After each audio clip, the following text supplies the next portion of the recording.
आइए अजीजों, जिस वचन का हमने मूल वचन जो पावर वर्स कहा जाता है, जिसका चुनाव हमने किया है, वो वचन है याकूब की पत्री, उसका 2 अध्याय और वचन 26। ऐसा कहता है, अतः जैसे देह आत्मा बिना, मतलब जान बिना, आत्मा बिना मरी हुई है, वैसा ही विश्वास भी कर्म बिना, मतलब क्रिया बिना मरा हुआ है। विश्वास के 4 पहलू हम देख रहे हैं। उसमें से जो पहला बात है वो हम देख चुके हैं, अविश्वास। अविश्वास में किसी के भीतर ज्ञान का घमंड काम करता है, किसी के प्रति ईर्ष्या काम करती है। इसलिए ईर्ष्या होने के प्रति नासरत में बाइबल कहती है यीशु मसीह ने कुछ खास चिन्ह चमत्कार नहीं किए, उसके पीछे का कारण था उनके भीतर काम करने वाला अविश्वास।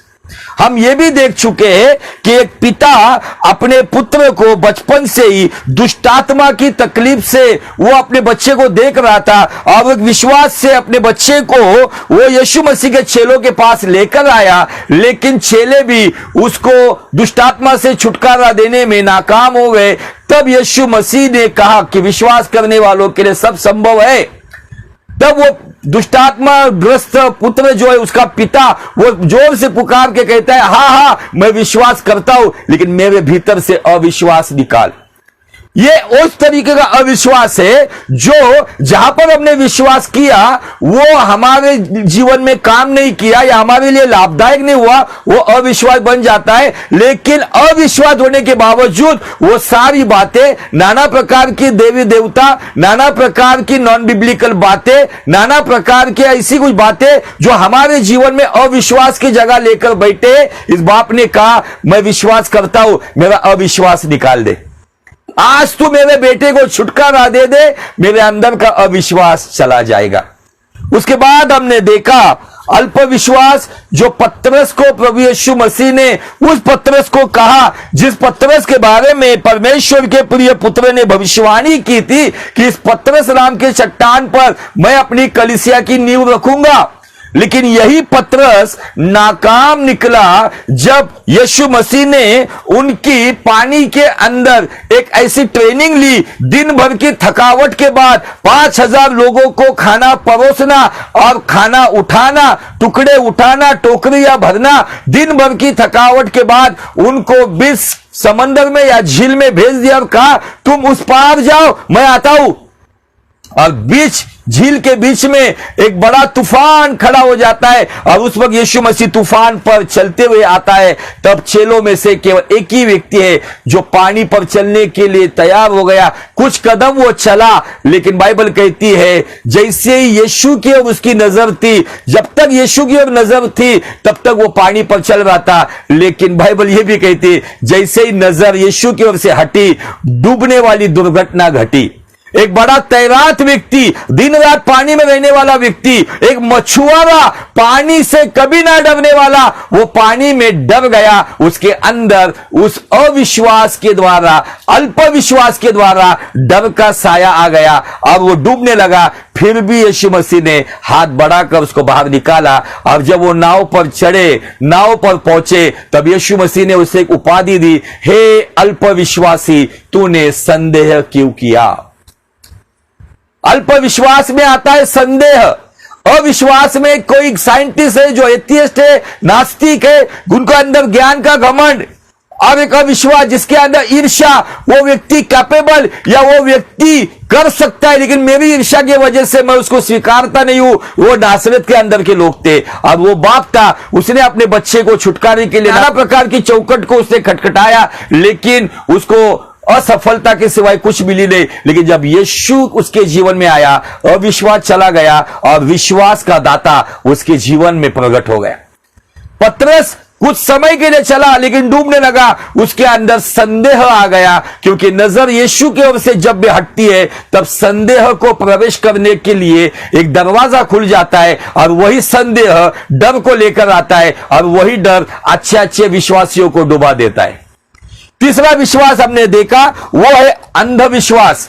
और मसीहत में इन दिनों में बड़े बड़े पंडाल में चलने वाले चर्च कुछ बड़े घमंड के साथ कहते हमारे पास हजारों आते, 10,000 आते, लाख आते, आज उन पंडालों के अंदर परमेश्वर के वचन की योग्य शिक्षा को दबाया जा रहा है, सत्य को दबा के रखा गया है और यीशु मसीह को और यीशु मसीह की सेवा करने वाले को अधिक स्थान दिया गया है। और उन पंडालों में परमेश्वर का सच्चा प्रचार जो पश्चाताप के द्वारा उद्धार की ओर लेके जाता है और उद्धार के द्वारा न्याय से बचाता है, इन बातों को भुलाया गया है, इन प्रचारों को किया नहीं जाता है। कोई सूली का प्रचार नहीं करता है, कोई पश्चाताप का प्रचार नहीं करता है, केवल आज तेल, पानी, भविष्यवाणी, इन्हीं बातों के ऊपर सब चल रहा है। इसलिए कोई तेल बेच रहा है, कोई पानी बेच रहा है, कोई आटा बेच रहा है, कोई नमक बेच रहा है, कोई साबुन बेच रहा है और इन सब बातों के आगे लिखा जाता है अनॉइंटेड मैन ऑफ गॉड का रुमाल, कोई रुमाल बेच रहा है।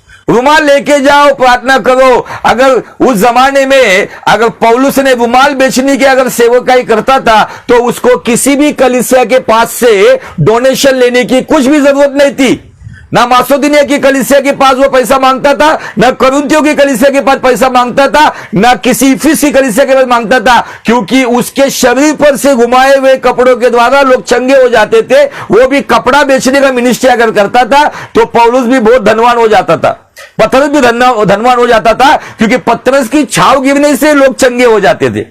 आजकल के दिनों में बड़े बड़े पंडालों में चलने वाले चर्च में जहां पे बड़ी भीड़ जा रही है, लेकिन मैं आज बताना चाहता हूं ये अंधविश्वास के द्वारा आज एक प्रकार से, जिस प्रकार से बैसाखी के ऊपर एक अपाहिज व्यक्ति चलता है, वैसे ही आज कलीसिया के अंदर आने वाली भीड़ तेल, पानी, भविष्यवाणी, पास्टर की बातें, इन बैसाखियों को लेकर इन अपाहिज विश्वास के द्वारा आज बड़े संख्या में जा रहे। लेकिन उनके विश्वास को यदि परमेश्वर यदि तोलेगा तो इन अपाहिजों के विश्वास को कहीं पर भी जगह नहीं मिलेगी। इसके पीछे जिम्मेदार कौन है? तो वे अगुवे हैं जो सत्य दबा रहे हैं। रोमियो की पत्री कहती है कि सत्य दबाने वालों के ऊपर स्वर्ग से न्याय का क्रोध प्रकट होगा। आपको और मुझे सत्य प्रकट करने के लिए दुनिया में रखा है। फिर सुनने वाला एक व्यक्ति हो या 1000 लोग हो, आपको और मुझे सत्य के पीछे चलना है। इस संसार में बहुत सारे लोग आए हैं, बहुत सारे परमात्मा का स्वरूप लेकर आने वाले लोग हैं, साधु संत आए, उन्होंने कहा सत्य मार्ग से चलो, सत्य पहचानो, लेकिन किसी ने नहीं बताया सत्य क्या है। एक में वो केवल वन एंड ओनली यीशु मसीह है। उन्होंने कहा है मार्ग, सत्य और जीवन मैं ही हूं, मेरे द्वारा आए बिना कोई स्वर्गीय पिता के पास नहीं जा सकता। यीशु मसीह सत्य है और जो इस सत्य को जानता है वो सत्य उन्हें आजाद करता है। लेकिन आज इस धर्म के ठेकेदारों ने बड़े बड़े पंडालों में चलने वाले, अपने आप को माइटी मैन ऑफ गॉड कहने वाले, लग्जरियस लाइफ में जीवन जीने वाले, अपने आप को एकदम सेलिब्रिटी के साथ रखने वाले, ये लोग सत्य प्रचार नहीं कर रहे। इसीलिए उनके चर्च में आने वाली भीड़ ना तो अविश्वासी है, ना तो अल्पविश्वासी है, तो ये सारे अंधविश्वासी है जो कहीं ना कहीं अपाहिज लोगों के जैसा यीशु के पीछे चल रहे हैं। लेकिन उन्हें सत्य से उनको कहीं ना कहीं दूर रखा गया है और उनको दूर रखने के पीछे यही बड़े बड़े लोग हैं। हम इसके ऊपर देख चुके हैं। अंधविश्वास के ऊपर मैंने प्रचार किया है। अंतिम विश्वास के ऊपर मैं जो पढ़ा रहा हूं वो है आपका आत्मविश्वास या क्रियाशील विश्वास या सिद्ध विश्वास, जिसके लिए याकूब की पत्री में बहुत सुंदर बात अब्राहम के जीवन से यही याकूब हमें कुछ बताता है। याकूब की पत्री 2 अध्याय और वचन 20 से लेके 22 तक आपके लिए पढ़वाना चाहता हूं। पर है निकम्मे मनुष्य, क्या तू यह भी नहीं जानता कि कर्म के बिना विश्वास व्यर्थ है? मतलब क्रिया के बिना विश्वास व्यर्थ है। याकूब 2:26 में लिखा है क्रिया के बिना विश्वास मरा हुआ है। आगे चलते, जब हमारे पिता अब्राहम ने अपने पुत्र इसहाक को वेदी पर चढ़ाया तो क्या वो कर्मों से धार्मिक ना ठहरा था? ये धर्म वाला धार्मिक नहीं है, ये आज्ञा पालन वाला धार्मिक है, जो अब्राहम को उन हालातों में अपने पुत्र से अधिक उसे यहोवा का प्रेम अधिक प्रिय लगा, इसलिए अपने इसहाक को वेदी पर चढ़ाने के लिए वो डरा नहीं, क्योंकि उसको पता था यदि मेरी पत्नी का गर्भ राख हो गया था, मेरी जवानी राख हो गई थी, उसमें से कुछ निकल नहीं सकता। उस अवस्था में से परमेश्वर यदि मुझे इसहाक दे सकता है तो वही परमेश्वर है। इस वेदी पर इस इसहाक नाम के बच्चे को बलिदान करते हुए यदि यदि मैं उसको अंगार लगाकर जला भी देता हूं, यदि उस इसहाक की शरीर की राख भी होती है, तो मैं उस परमेश्वर पे विश्वास करता हूं जो अस्तित्व में नहीं उसे अस्तित्व में ला सकता है। अगर मेरी राख हुई जवानी से, सारा के राख हुए गर्भस्थान से यदि इसहाक पैदा हो सकता है, तो इस वेदी पर हुई राख में से भी मेरा परमेश्वर मुझे इसहाक लौटा सकता है। और इसी के वजह से याकूब जो यीशु मसीह का भाई कहता है कि अतः तूने देख लिया कि विश्वास ने उसके कामों के साथ मिलकर प्रभाव डाला है। आज लोगों का विश्वास या तो अविश्वास में है, वो प्रभाव नहीं डाल रहा है। आज कुछ लोगों का विश्वास अल्प विश्वास में 50-50, कभी यहां तो कभी वहां, वो भी प्रभाव नहीं डाल रहा है। कुछ लोगों का विश्वास अंधविश्वास में, इसलिए लोग सालों से तेल पानी भविष्यवाणी में फंसे हुए, वो भी प्रभावित नहीं कर रहा है अन्यवादी को। एक क्रियाशील विश्वास, बाइबल कहती है बहुत सुंदर रीति से 22 वचन में वो कहता है, अतः तूने देख लिया कि विश्वास ने उसके कामों के साथ मिलकर प्रभाव डाला है और कर्मों से विश्वास सिद्ध हुआ है। आमीन, हालेलुया, प्रेज द लॉर्ड। मुझे आपको बताना है, आपका विश्वास क्या आपके पड़ोसी को प्रभावित कर रहा है? क्या आपका विश्वासी जीवन क्या एक सिद्ध विश्वास को लेके चल रहा है? वही सिद्ध विश्वास को आप क्रियाशील विश्वास कह सकते हो, आप आत्मविश्वास कह सकते हो, या काम करने वाला जिंदा विश्वास कह सकते हो। आज इस बात के ऊपर हमें सोचना होगा कि मेरा विश्वास किस तरीके का है। मुझे अपने आप को जांचना होगा कि मैं किस तरीके का विश्वासी हूं। और मैं फिर से आपको उसी वचन के, क्योंकि मैं इस वचन को, ये 19 भाग हुए हैं, 19 भागों में इस वचन को लेकर ही मैं संदेश को आगे बढ़ाऊं। और वो वचन है इब्रानी की पत्री उसका 4 अध्याय और वचन 2। क्योंकि हमें उन्हीं की तरह, मतलब इजराइलियों की तरह सुसमाचार सुनाया गया। हमें इजराइलियों के समान कैसे सुसमाचार सुनाया गया? उन्हें मूसा के द्वारा फिरौन की गुलामी में ये 400 साल से पीढ़ी दर पीढ़ी गुलाम बनकर जीवन जी रहे थे। कीड़े मकोड़े की जिंदगी थी, कोई स्वतंत्रता नहीं थी। अब उस हालात में मूसा सुसमाचार लेकर आता है सिनाई पर्वत से, अपने ससुर के पास था, वहां पर उसको जलती झाड़ी में दर्शन देने वाले परमेश्वर ने उसको बुलाहट देकर बोला, जा मेरे लोगों को छुड़ा। और मूसा जाकर उन्हें कहता है कि परमेश्वर फिरौन की गुलामी से छुड़ाकर तुम्हें प्रतिज्ञा के देश में जो कनान कहलाता है, उसमें दूध और मधु की धाराएं बहती है, परमेश्वर वहां पर आपको लेकर जा रहा है। लेकिन बाइबल कहती है, पर सुने हुए वचन से उन्हें कुछ लाभ ना हुआ। किन्हें लाभ नहीं हुआ? वे लोग जिन्होंने मिस्र के अंदर 10 विपत्तियों को देखा, लेकिन उसमें से एक विपत्ति ने भी उनको छुआ नहीं। ये वो लोग हैं जिन्होंने अपनी आंखों से देखा, परमेश्वर ने पीछे फिरौन की सेना को रात भर रोक कर रखा। उन्होंने इन्हीं आंखों से देखा, लाल समंद दो हिस्से में बढ़ गया और सूखी भूमि पर से चलते हुए सारे इजरायली लोग उस लाल समंदर से पार जाने के बाद इसी आंखों से देखा, लाल समंदर फिर एक समान हो गया और फिरौन और उसकी सेना को जल समाधि मिल गई। ये वही लोग हैं जिन्होंने जंगल में चट्टान से पानी पिया, जिन्होंने आसमान से मन्ना खाया, जिन्हें दिन के लिए, छाव के लिए वो दिन में मेघ स्तंभ था, रात में ठंड से बचने के लिए अग्नि स्तंभ गर्माहट देता था। ये वही लोग हैं, शरीर के साथ कपड़े भी बढ़ रहे थे, पैरों के साथ जूते भी बढ़ रहे थे, इतने बड़े चिन्ह चमत्कार देखने के बावजूद बाइबल कहता है सुना हुआ वचन उनके लाभ का नहीं हुआ। क्योंकि जब भी क्योंकि आता है ना, तो समझना मामला थोड़ा गंभीर है। क्योंकि सुनने वालों के मन में सुना हुआ वचन विश्वास से नहीं बैठा।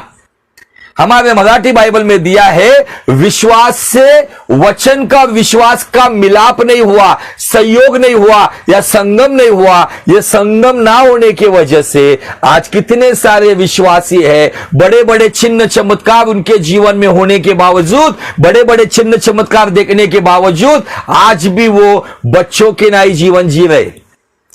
पौलुस कहता है कि अब तक तुम शिक्षक होना चाहिए, अभी भी आपको दूध पीते हो मुसु मुसु बच्चे के जैसा, अभी आप रोटी खाना चाहिए लेकिन फिर भी आप दूध पी रहे हो, क्योंकि आपको जो परिपक्व भोजन है वो हजम नहीं होता है। क्यों? क्योंकि सुना हुआ वचन ना बुद्धि में बैठता है ना मन में बैठता है। हम केवल उतने ही समय के लिए पवित्र आत्मा में वाइब्रेट होते रहते, रबर रबर रबर रबर करते रहते, केवल बड़ी बड़ी बातें बोलते रहते, फायर फायर फायर बोलते रहते। इस फायर की हमें जरूरत नहीं है। वचन एक अपने में खुद ब खुद एक फायर है, एक अग्नि है। अगर उस अग्नि को आप थाम लोगे, जहां जाओगे वहां लाल समंदर को 2 हिस्सों में बांट दोगे। आमीन, हालेलुया। आज मुझे आपको बताना है, बहुत सारे लोगों के जीवन में चंगाई का लाभ क्यों नहीं है, बरकत का लाभ क्यों नहीं है, सेवकाई में बढ़ोतरी का लाभ क्यों नहीं है, पारिवारिक क्षेत्र में एक सक्सेसफुल पारिवारिक जीवन क्यों नहीं है, बिजनेस में आज सक्सेसफुल क्यों नहीं है, नौकरी में प्रमोशन क्यों नहीं है। उसके पीछे का कारण यदि कुछ होगा, सुना हुआ वचन मन में नहीं बैठने की वजह से बहुत सारे लोग आज इन आशीषों से वंचित है। अब ये बातें, ये घटना इसलिए बताई गई है, सुना हुआ वचन उनके लाभ का नहीं हुआ। इसका मतलब इसी इब्रानी 3 में ऐसा लिखा है, ये वो लोग जिनके बारे में मैंने बताया कि उन्होंने मिस्र के अंदर की विपत्तियों से लेकर उन्होंने अपने शरीर के कपड़े बढ़ते हुए देखा, पैरों के साथ जूते बढ़ते हुए देखा। इतना महिमा का काम देखने के बावजूद इनकी लाशें जंगल के लिए खाद बन गई। केवल कालेब और यहोशू और 20 साल के आयु से जितने ही कम युवक और युवतियां थी, वही लोग यरदन पार करते हुए गिलगाल से यरीहो से कनान की भूमि पर पैर रख पाए। क्यों? क्योंकि सुना हुआ वचन उन्होंने मन में रखा था। आज कितने सारे संदेश सेवक देते हैं, हम हमारे जीवन में किसी ने किया हुआ अपमान हम सालों से भुला नहीं पाते, किसी ने किया हुआ नुकसान हम सालों से भुला नहीं पाते, लेकिन पिछले इतवार को हमें क्या संदेश दिया गया था वो हमें याद नहीं रहता है। इतनी तो हमारी शॉर्ट टर्म मेमोरी हो गई है। बाकी सारी दुनिया भर की कूड़ा कचरे वाली बातें ना इस बुद्धि में संभाल के रखी है, लेकिन वचन को जो रखना चाहिए वो जगह ना मिलने की वजह से बहुत सारे लोग आज अपने जीवन से, उस विक्टोरियस लाइफ से कहीं ना कहीं मरहूम है या वंचित है।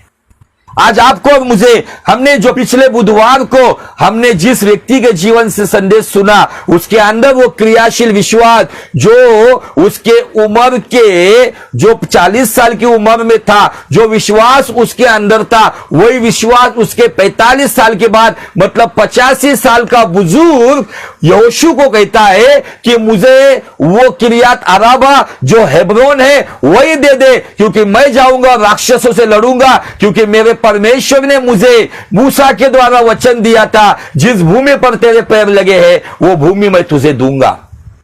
आज हम वचन को भूल जाते हैं। मुझे आपको बताना है, आपके लिए कोई इंसान काम में नहीं आएगा। मैंने पिछले एपिसोड में बताया था, भले आपकी उम्र बूढ़ी होने दो, आपकी त्वचा, आपकी स्किन बूढ़ी होने दो, आपकी नजर हल्की होने दो, आपकी जुबान हेवी होने दो, आपका शरीर कमजोर होने दो, आपका जीवन बुढ़ापे में आने दो, लेकिन आपके विश्वास को कभी भी बूढ़ा मत होने दो।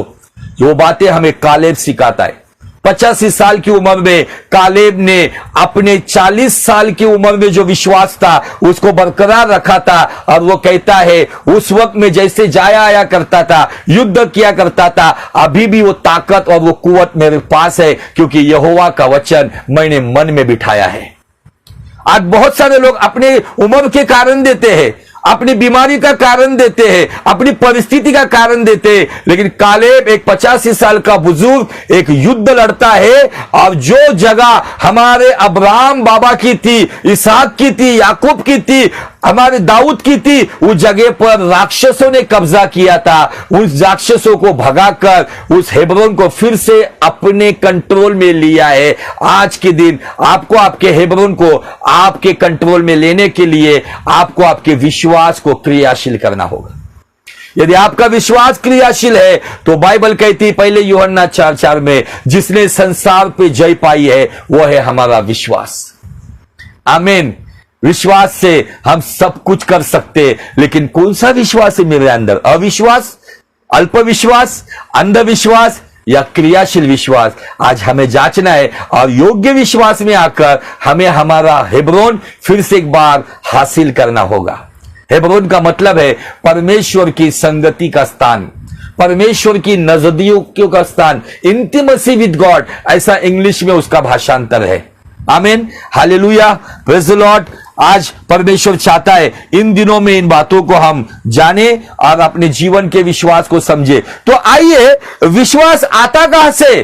तो बाइबल कहती है रोमियो की पत्री 10वां अध्याय और वचन 17, अतः विश्वास सुनने से और सुनना मसीह के वचन से होता है।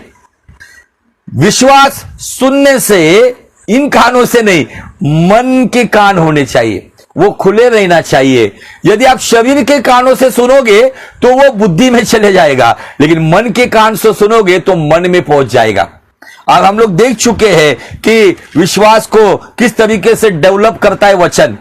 हमने यिर्मयाह के जीवन से भी देखा है, वो कहता है यिर्मयाह 15:16 में, तेरे वचन मेरे पास पहुंचे मानो मैंने उसे खा लिया है और तेरे वचन ही मेरे जीवन का आनंद बन गया है, मेरे मन के हर्ष आनंद का कारण बन गया है।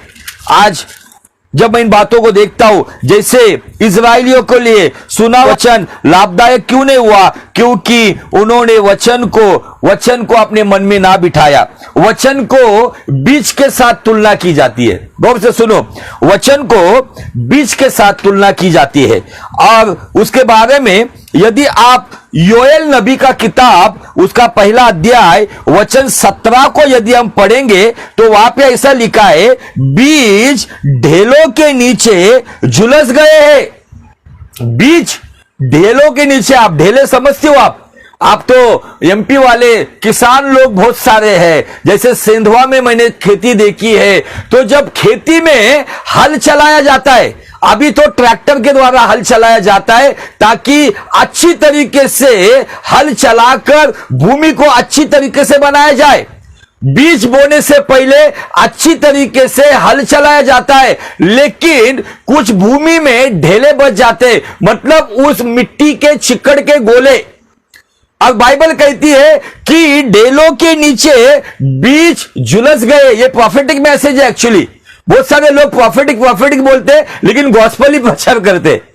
प्रॉफिटिक मैसेज बता रहा है कि आज लोगों के जीवन में वचन लाभदायक क्यों नहीं हो रहा है? क्योंकि सबसे बड़ी समस्या मैं आज सामने रखने जा रहा हूं, और सबसे बड़ी समस्या यह है, बहुत सारे लोगों के जीवन में डर के ढीले बने हुए। किसके ढीले?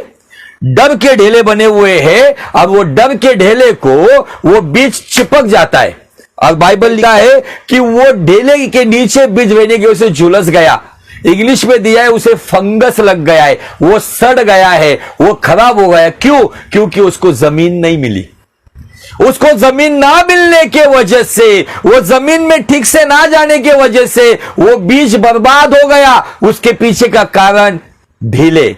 वो जमीन, आपकी हृदय की जमीन के अंदर इतने सारे डर के ढेले आपने संभाल कर रखे हैं। उसके अंदर आपको हर इतवार को, हर दिन बहुत ही बेहतरीन वचन का बीज आप में बोया जा रहा है, लेकिन समस्या बीज में नहीं है, समस्या हमारे अंदर काम करने वाला डर।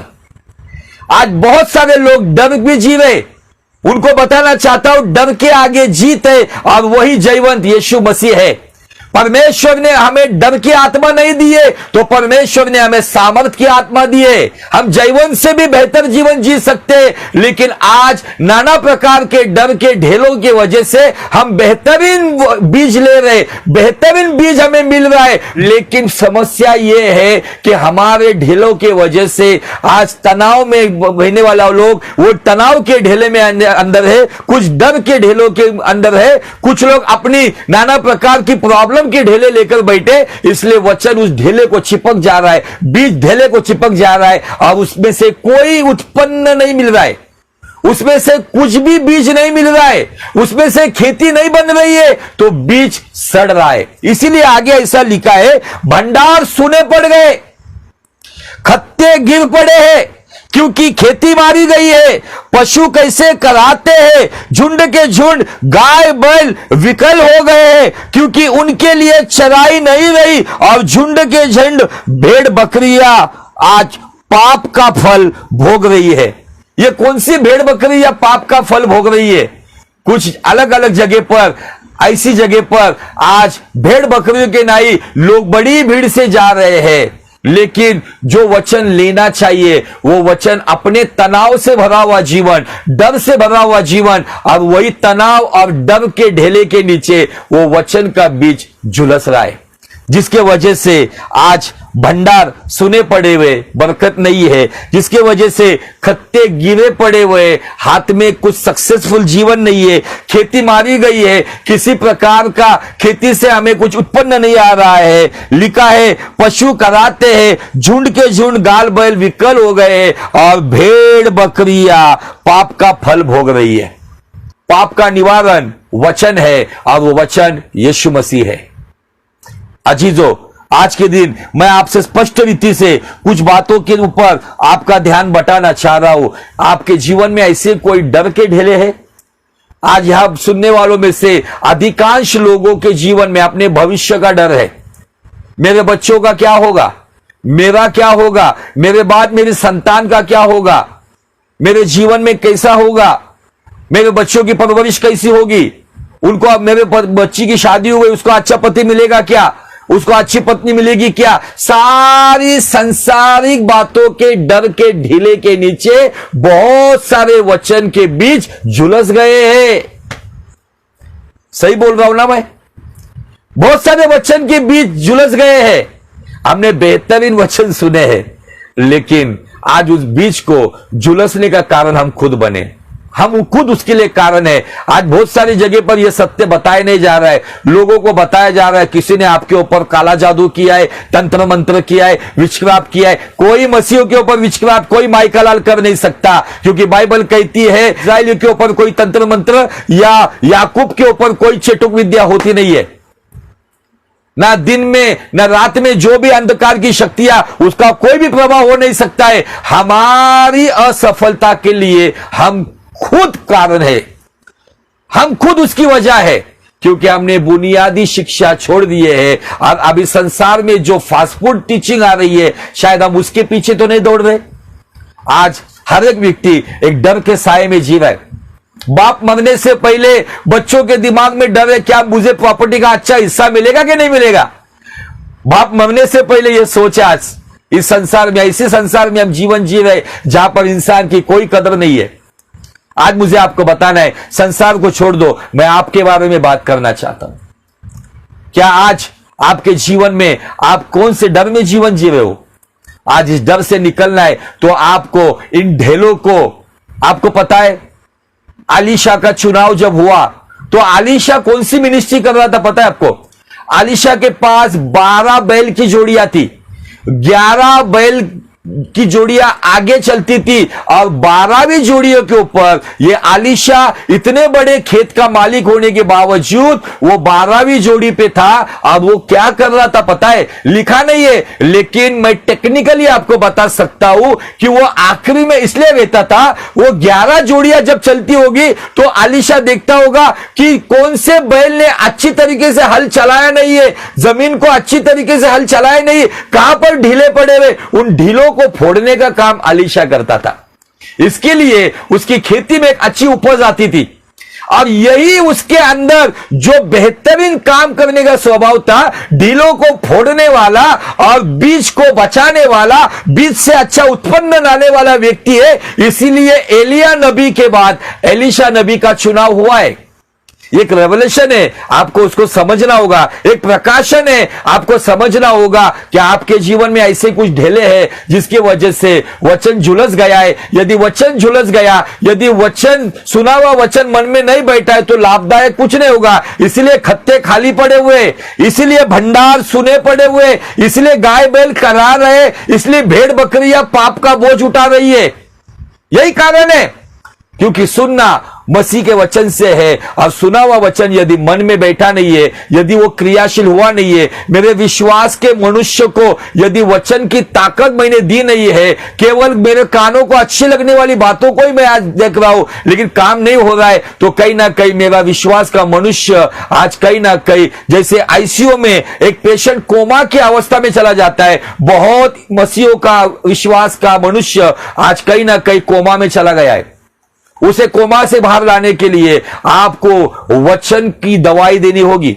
आज उसे वचन का पानी देना होगा, वचन की रोटी खिलानी होगी और वचन से उसको तगड़ा बनाना होगा। आज आपको गिदोन के बारे में पढ़ाने वाला था, लेकिन आज प्रभु ने मेरा समय कुछ बातों की और आपके लिए अलग रीति से उसको घुमा दिया है।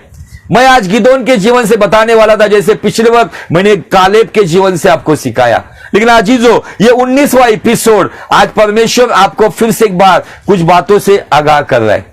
आपसे बात करना चाहता है परमेश्वर कि आप कौन से क्षेत्रों में आज आप कम हो, किस जगह पर आपके अंदर डर का साया है, उस डर को हटाने के लिए आपको फिर से एक बार अपना जीवन परमेश्वर के हाथ में सौंपना होगा। और इन आंखों से दिखता है वैसे नहीं, विश्वास की आंखों से जो दिखता है वैसे आपको वचन की चाल चलनी हो गई, तब जाकर परमेश्वर आपको अद्भुत रीति से इस्तेमाल करेगा। प्रभु चाहता है कि इन दिनों में हम अपने आप को जांचे, कहां पर हम कम है। तो भी मैं गिदोन के बारे में थोड़ा सा टाइटल बताकर मैं रुक जाऊंगा। और जब यहोशू के बाद जब न्यायियों का समय आया, तो न्यायियों के समय में ऐसा हुआ, न्यायियों का 6वां अध्याय वचन 1 से लेके आगे मैं थोड़ा सा पढ़कर इंट्रोडक्शन देकर रुक जाऊंगा। ऐसा लिखा है, तब इस्राएलियों ने यहोवा की दृष्टि में बुरा किया, इसलिए यहोवा ने उन्हें मिद्यानियों के वश में 7 वर्ष कर रखा। मिद्यानी इस्राएलियों पर प्रबल हो गए। मिद्यानियों के डर के मारे इस्राएलियों ने पहाड़ों और गहरे खड्डों में, गुफाओं में, किलों में अपने निवास बना लिए। जब जब इजरायली बीज बोते थे, तब तब मिद्यानी और अमालेकी पूर्व के लोग उनके विरुद्ध चढ़ाई करके अज्जा तक छावनी डालकर भूमि की उपज नष्ट कर डालते और इजरायलियों के लिए ना तो कुछ भोजन वस्तु, ना भेड़ बकरियां और ना गाय बैल, ना गधा छोड़ते थे, क्योंकि वे अपने पशुओं और डेरों के लिए हुए चढ़ाई करते थे और टिड्डियों के दल के समान बहुत आते थे और उनके ऊंट भी अगणित होते थे और देश को उजाड़ने के लिए उसमें आया करते थे। और मिद्यानियों के कारण इजरायली बड़ी दुर्दशा में पड़ गए। तब इजरायलियों ने यहोवा की दुहाई दी। ये जजेस का बुक या इस न्यायियों की किताब को पढ़ता हूं, जब एक न्यायी खड़ा होता है तब ये सारे परमेश्वर के नियंत्रण में आते। जैसे न्यायी मर जाता है फिर ये अपनी मनमानी से जीवन जीते। अब ऐसा ही लिखा है, यहोवा की दृष्टि में जब उन्होंने बुरा किया तो बाइबल कहती है कि परमेश्वर ने इजराइलियों को मिद्यानियों के वश में कर दिया। और ऐसा लिखा है कि वो मिद्यानियों के डर में थे, उनके अंदर यहोवा का डर नहीं था। शैतान उसी व्यक्ति से डरता है जिसके अंदर यहोवा का डर बसता है। इनके अंदर परमेश्वर का डर नहीं था कि हमने परमेश्वर के खिलाफ बुरा किया है, हमने मूर्ति पूजाएं की है, परमेश्वर को नापसंद होने वाली उन अमंगल बातों को हमने स्वीकारा है। उनके अंदर मिद्यानियों का डर का खौफ छा गया, लेकिन परमेश्वर का डर नहीं। आज की हालात में मसीहत की यही हालात है, उन्हें पाप से डर नहीं लगता है, उन्हें लोगों का डर लगता है, उन्हें हालात का डर लगता है, लेकिन हालात को बदलने वालों का डर नहीं लगता है। और इसी डर के वजह से जब उन्होंने दुहाई दी तब परमेश्वर ने ऐसे व्यक्ति का चुनाव किया जो खुद डरा हुआ था। आइए थोड़ा सा उसके आगे पढ़ेंगे। लिखा है छठा अध्याय वचन 11 में, फिर यहोवा का दूत आकर उस बांज वृक्ष के तले बैठ गया जो ओपरा में अबीएजेरी योआश का था। उसका पुत्र गिदोन एक दाखरस के कुंड में गेहूं इसलिए झाड़ रहा था कि उसे मिद्यानियों से छिपा रखे। देखो गौर से सुनो, उसको यहोवा के दूत ने दर्शन देकर कहा, हे शूरवीर सुरमा, यहोवा तेरे संग है। हमारा परमेश्वर एक अलग है। वो किसको शूरवीर सुरमा कह रहा है पता है? दाख कुंड में बाइबल कहती है वो गेहूं झाड़ रहा था छुपकर। ऑलरेडी डरपोक व्यक्ति है। मिद्यानी दिख रहे क्या? मिद्यानियों का झुंड आ रहा है क्या? टिड्डियों के समान पूर्व के देश के लोग आ रहे क्या? अमालेकी आ रहे क्या? वो ऐसे देखते देखते वो दाख कुंड में जिसके अंदर केवल दाखरस निकाला जाता है, लेकिन चुपके से डर के साए में वो दाखरस निकालने वाले कुंड में गेहूं झाड़ रहा था। इसका मतलब वो एक डर में था, लेकिन उसी डर के अंदर एक वचन आया और उस वचन ने उसके विश्वास को जिंदा किया। और वो वचन ये था, हे शूरवीर सुरमा, यहोवा तेरे संग है। मैं यहां पे रुकता हूं, लेकिन रुकते रुकते मैं आज, आप में से कोई बीमारी की वजह से डर में है क्या? आप में से कोई पारिवारिक परेशानी की वजह से डर में है क्या? सेवकाई में कुछ समस्या उसके डर में है क्या? आपके खिलाफ ऐसा कुछ षड्यंत्र है उसके डर में है क्या? आपकी संतान आपकी सुनती नहीं है उसके डर में हो क्या? भले आप डर में हो, दाखरस के कुंड में भले वो गेहूं झाड़ रहा था, फिर भी प्रभु का दूत आके कहता है, उनके लिए प्रभु का दूत था, आपके और मेरे लिए प्रभु पवित्र आत्मा कहता है, हे बलवान सूरमा, आप स्त्री हो या पुरुष हो, यहोवा तेरे संग है। केवल इस वचन को आपके विश्वास के साथ मन में बिठाओ। यही विश्वास, यही क्रियाशील विश्वास आपको जयवंत करेगा। अगले एपिसोड में हम गिदोन के बारे में और गहराई की बातों को देखकर हम रुक जाएंगे। एक डरपोक व्यक्ति को परमेश्वर ने एक शूरवीर सुरमा कैसे बनाया, वो शूरवीर सुरमा क्यों बन गया, उसके पीछे का कारण सुना हुआ वचन उसने मन में बिठाया, इसलिए वो एक जयवंत व्यक्ति ठहरा। आमीन। प्रभु करे इन वचनों के द्वारा परमेश्वर आपको बहुत बहुत बहुत आशीष दे, और जिन क्षेत्रों में आप कमजोर और डरे हुए हो, उन क्षेत्रों में परमेश्वर आपको बलवान करे और परमेश्वर आपको निडर बनाए और दबंग बनाए, और महिमा के साथ अपने राज्य के लिए, अपने परिवार के लिए, अपने क्षेत्र के लिए, अपनी कलीसिया के लिए बहुतायत से आपका इस्तेमाल करे। आइए हम प्रार्थना के साथ इस सभा को खत्म करते हैं।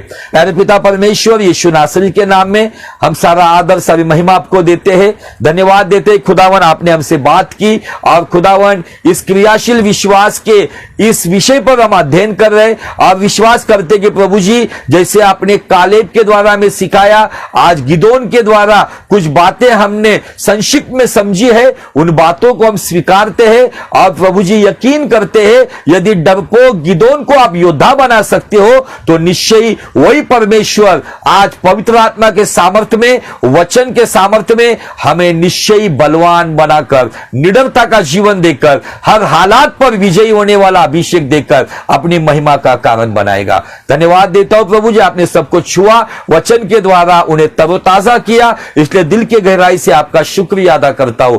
दुआ करता हूं प्रभु जी, यदि मुझे देखने वाला कोई बीमार व्यक्ति है, यीशु मसीह के नाम में आपका पवित्र अभिषेक उन पर यहोवा राफा नाम का उतर कर आए, और सारा बीमारी का जुआ यीशु के नाम में टूट जाए।